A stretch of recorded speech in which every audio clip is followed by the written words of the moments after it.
തെക്കു പടിഞ്ഞാറൻ ബംഗാൾ ഉൾക്കടലിൽ രൂപപ്പെട്ട ഫെൻജൽ ചുഴലിക്കാറ്റ് ഇന്ന് കാരയ്ക്കലിനും മഹാബലിപുരത്തിനുമിടയിൽ തീരം തൊടുമെന്ന് കേന്ദ്ര കാലാവസ്ഥാ വകുപ്പ് അറിയിച്ചു.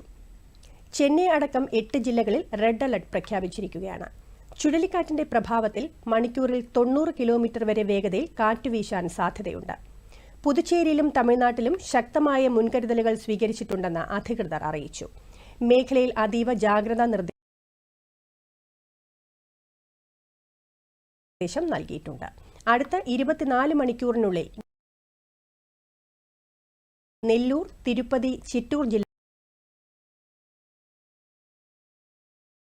ജില്ലകളിൽ അതിശക്തമായ മഴ മുന്നറിയിപ്പുണ്ട്. തമിഴ്നാട്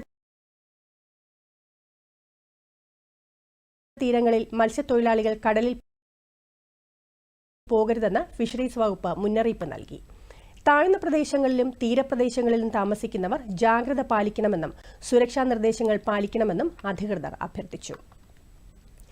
ചുഴലിക്കാറ്റിന്റെ പശ്ചാത്തലത്തിൽ ചെന്നൈയിൽ നിന്ന് പുറപ്പെടേണ്ട 16 വിമാനങ്ങൾ റദ്ദാക്കി. NDRF സംസ്ഥാന റെസ്ക്യൂ ടീമുകളെ ദുരന്ത നിവാരണത്തിനായി വിന്യസിച്ചിട്ടുണ്ട്.